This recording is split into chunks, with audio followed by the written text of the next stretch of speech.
বসে বসে শেখ হাসিনার বিভিন্ন পরিকল্পনা, ফোন কল রেকর্ড বা বিভিন্ন কর্মসূচির যে ঘোষণা সোশ্যাল মিডিয়া প্ল্যাটফর্মে, ফেসবুকে, ইউটিউবে, বাংলাদেশ আওয়ামী লীগের যে ভেরিফাইড ফেসবুক পেজ আছে, ইউটিউব চ্যানেল আছে, সেখানে নানান কর্মসূচি, সরকারের বিভিন্ন জিনিস সম্পর্কে তথ্য তুলে ধরা, কিছু কিছু ক্ষেত্রে গুজবও থাকে, সত্যও থাকে। এই যে অ্যাক্টিভিটিসগুলো চালাচ্ছে, এতে বিব্রত বোধ করছে সরকার।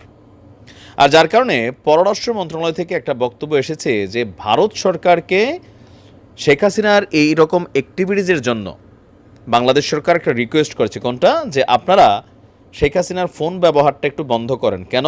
কারণ তিনি অনলাইনে যা যা করছেন বা বিভিন্ন ধরনের অ্যাক্টিভিটিস করছেন, এতে বাংলাদেশের পরিস্থিতি, নিরাপত্তা সিস্টেম সব কিছু মিলে একটা অস্থিতিশীল অবস্থান তৈরি হচ্ছে। ভারতের উচিত শেখ হাসিনার এই বিষয়টাকে কন্ট্রোল করা। তো ধরেন ভারত কন্ট্রোল করতেছে, কথার কথা, শেখ হাসিনা কি চুপ হয়ে যাবেন? আওয়ামী লীগ যা করছে এ নিয়ে 1% অনুশোচনা কিন্তু আওয়ামী লীগের মধ্যে নাই। কারণ তাদের বক্তব্য খুবই ক্লিয়ার যে পরিকল্পিত একটা ষড়যন্ত্রের মাধ্যমে দেশি বিদেশি তাদেরকে উৎখাত করা হয়েছে। বেসিক্যালি তারা জনগণের সেবক এবং জনগণ তাদেরকে চায়। তবে এই কথাটার মধ্যে অনেকটা ফারাক আছে। এটা ছিল না। নির্বাচন সিস্টেমকে ম্যানিপুলেট করা অথবা সর্বশেষ পর্যায়ে এসে গ্রেপ্তার, রাতের আধারে পুলিশের অভিযান, বিজিবির অভিযান, র্যাবের অভিযান, এগুলো তো দিনের আলোর মতন সত্য। তো যাই হোক, তো শেখ হাসিনা ভাবছেন বা আওয়ামী লীগ ভাবছেন বাংলাদেশে তারা আসবেন, কারণ এই দেশের মানুষ তাদেরকে চায়। তো কিভাবে আসবেন? বেসিক্যালি বাংলাদেশ আওয়ামী লীগ একটা মহেন্দ্র ক্ষণের অপেক্ষায় আছে। একটা মহেন্দ্র ক্ষণ, কাঙ্ক্ষিত সময়ের। কি সেই সময়? এটা নিয়ে দেশে এবং বিদেশে গবেষণা হচ্ছে। যারা রাজনীতির বিশ্লেষক আছেন, বিভিন্ন থিঙ্ক ট্যাঙ্ক আছেন, এগুলো নিয়ে যারা গবেষণা করেন, তারা বলছেন যে শেখ হাসিনা বেসিক্যালি একটা মহেন্দ্র ক্ষণের অবস্থা, মানে অপেক্ষা করছে। মহেন্দ্র ক্ষণের আগে যেটা যেটা করা দরকার সেটাও পরিকল্পিতভাবে তিনি করছেন। তো পরিকল্পিতভাবে কি করছেন? আলোচনায় থাকার জন্য মাঝে মাঝে ফোন কল রেকর্ড পাঠাচ্ছেন।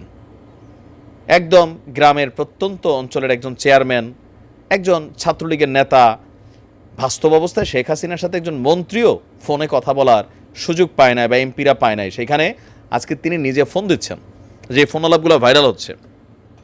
তো বোঝাই যাচ্ছে এগুলা পরিকল্পিত, যে দেশের মধ্যে একটা যে সরকার আছে বা যারা আছে তাদের মধ্যে ভয় তৈরি করা। এটা তিনি সফলও হচ্ছেন।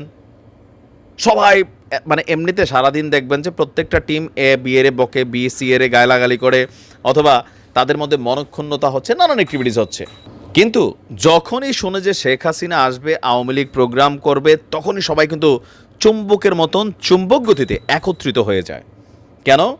এটা তারা বোঝে যে শেখ হাসিনা যদি বাংলাদেশে এই মুহূর্তে আসে, আওয়ামী লীগ এখনও শক্তি ওই লেভেলে হারায় নাই। দলীয় নেতাকর্মীরা আত্মগোপনে ঘাপটি মেরে আছে, নেতা নাই, নেতৃত্ব শূন্য দল। এই কারণে কিন্তু শেখ হাসিনা পা দিলে গর্তের মধ্য থেকে পিপিলিকার মতন সব কিন্তু বের হয়ে আসবে। আর ওই পরিস্থিতিতে পুলিশ কাজ করবে না, এটা বাস্তব, চোখের সামনে। সেফটি ইস্যুতে তারা মাঠে নামবে না। পেশি শক্তির দিক থেকে এই মুহূর্তে মানে বাংলাদেশে কয়েক লক্ষ লোক মারা যাবে, এটা হচ্ছে বাস্তবতা যদি কখনো এরকম হয়। আর সবার আগে কারা বাটে পড়বে? সমন্বয়ক জামাত ইসলাম, বিএনপি একটু কম বাটে পড়বে, এটা ক্যালকুলেশন বোঝা যাচ্ছে। তো এরকম পরিস্থিতিতে তারা কিন্তু সবাই একত্রিত হচ্ছে। তো এইরকম একটা ঝুঁকি শেখ হাসিনা এই মুহূর্তে নিবে না। বিশ্লেষকদের বক্তব্য যে এই মুহূর্তে এরকম ঝুঁকি নিবে না। তো কখন ঝুঁকি নিবে? ওই মহেন্দ্রক্ষণ। কখন সে মহেন্দ্রক্ষণ?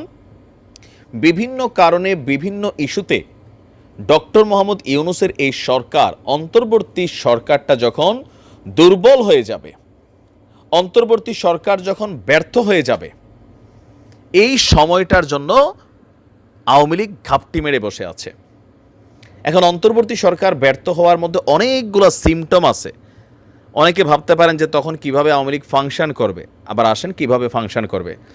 বিএনপি এবং কি বলা হয় যে জামাত ইসলাম, দীর্ঘদিন যাবৎ জামাতের রাজনীতিটা বিএনপির কাঁধের উপর ভর করে চলছে। কিন্তু আজকে প্রধান দুইটা প্রতিপক্ষ হচ্ছে আওয়ামী লীগ শূন্য মাঠে, জামাত বিএনপি একে অন্যের। দুই দলেরই টার্গেট ক্ষমতায় যাওয়া, তাদের মতন করে করছেন। কিন্তু এখন বাগনাই, মানে কি বলে যে খালি মাঠে দুইটা টিমই, দুটোটাই বাঘ। জামাত ইসলামও বাঘ, আমরা ধরলাম বিএনপিও বাঘ। তো তাদের মধ্যে বিভক্তি অলরেডি চলে আসছে, অনেক নীতিগত ইস্যুতে বিভাজন আমরা দেখতে পারতেছি। বাকি আছে সমন্বয়ক। তো সমন্বয়করা কোনো পলিটিক্যাল ফোর্স না, তারা স্টুডেন্ট, বিভিন্ন মতের বিভিন্ন শ্রেণীর পেশার মানুষ, তাদের সাথে কানেক্টেড। তো তাদের মধ্যে বিভাজন হয়েছে, নানান দিকে তারা ভেঙে গেছে। আহত ছাত্ররা মানে নানান ধরনের অ্যাক্টিভিটিস উপদেষ্টা নিতে হবে। আপনারা জানেন যে কাফনের কাপড় পরে নাকি নামার পরিকল্পনা করতেছে, আহত স্টুডেন্টের মধ্যে থেকে একজনকে উপদেষ্টা বানাইতে হবে। আরও বিভিন্ন জায়গায় উত্তরবঙ্গ থেকে আওয়াজ উঠছে, আমাদের এখান থেকে না এলে উত্তরবঙ্গ ব্লকেড হয়ে যাবে। এই যে অ্যাক্টিভিটিসগুলো তাদের শক্তির বিভাজনের দৃশ্যপট। আমজনতা, দ্রব্যমূল্যের ঊর্ধ্বগতি জনগণের ধৈর্যকে নষ্ট করছে। কেউ কেউ বলছেন আগেই তো ভালো ছিলাম, ধান্দাও ছিল, খরচও করছি, এখন ধান্দা নাই, খরচ তো বাই করতে হয়। সরকার ট্যাক্স কমাই দিয়েছেন, জিনিসপত্রের দাম কমতেছে না, সিন্ডিকেট ভাঙতে পারতেছে না। আবার অন্তর্বর্তী সরকারের অনেক উপদেষ্টা যারা আওয়ামী লীগের সময় আওয়ামী লীগের তাবেদারি করেছেন, তারা এখন এখানে কানেক্টেড হয়ে গেছেন, তাদেরকে নিয়ে চলছে। ওইদিকে চরমনাই হুজুর বাংলাদেশ ফয়জুল করিম, তারা আওয়াজ দিচ্ছে উপদেষ্টা ফারুকের যদি না সরায় রাজপথে নামবে। ইউনূস সরকারকে প্রত্যেকটা রাজনৈতিক দল নানানভাবে হুমকি ধামকি দিচ্ছেন। ইউনূস সরকারও নিজে বইলা ফেলছেন যে অন্তর্বর্তী সরকারের মেয়াদ যত কম হয় ততই মনে হয় ভালো। এটা হচ্ছে ফ্রাস্ট্রেশনের একটা বহিঃপ্রকাশ। প্রথম দিকে কিন্তু এমন ছিলেন না। তিনি বলতেন যে জনগণের নির্বাচনের জন্য দিন তারিখ ঠিক করবে, সংস্কার একটা বিশাল প্রক্রিয়া। তো সংস্কার ও দৃশ্যমান কোনটা হচ্ছে? কিছুই হচ্ছে না। প্রশাসনে বিভিন্ন জায়গায় কাজ হচ্ছে না। আসিফ নজরুল ইসলাম বলছেন আরও অনেক সময় লাগবে। রাজনৈতিক দলগুলো সময় দিতে চাচ্ছে না। জনগণ, আইনশৃঙ্খলা বাহিনীর চরম অবনতি হয়েছে। আইনশৃঙ্খলা পরিস্থিতির বিভিন্ন জায়গায় লুটপাট চলছে, বিএনপির একাংশের নেতাকর্মীরা এগুলা করছে, নিজেরাও লাগালাগি করতেছে। আবার আওয়ামী লীগও বিভিন্ন জায়গায় পরিস্থিতিকে আপনার কন্ট্রোল নিয়ে নিচ্ছে। এই সকল কিছু মিলিয়ে এই যে একটা অস্থির সিচুয়েশন, যে কোনো সমস্যা এই সরকারটা ফ্লপ করবে। জনসমর্থন হারাচ্ছে, 100% হারাচ্ছে। আর হারাবে এটা তো স্বাভাবিকই। দেখেন শেখ হাসিনা ইস্যুতে তারা সবাই একজোট। শেখ হাসিনা একা বনাম সবগুলো রাজনৈতিক দল। এখন যখন ক্ষমতার ইস্যু আসে 5 জন 5 পথে। যখন 5 জন 5 পথে, আওয়ামী লীগের সাথে ABCDE যে কোনোটা কিন্তু আস্তে আস্তে ঘেঁষবে। কারণ আওয়ামী লীগের তো ভোটার আছে না? আছে। এই নির্বাচনের প্রয়োজনে বিএনপির জিতাইয়ে দিবে, অথবা জামাতের সাথে যে ঠিক আছে আমরা সাপোর্টটা তোমাদেরকে দিলাম। একটা কনফিউশনে আছে এই 5টা দল। এরকম সিচুয়েশনে আইসা ফাইনালি হঠাৎ করে যেদিন অন্তর্বর্তী সরকার ব্যর্থ হবে, তখন আবার আওয়ামী লীগ ওই যে রাখাল এবং বাঘের গল্পটা একদিন বলছিলাম, সেরকম কিছু ঘটবে বলে রাজনৈতিক বিশ্লেষকরা নানানভাবে নানানজন মত দিচ্ছেন।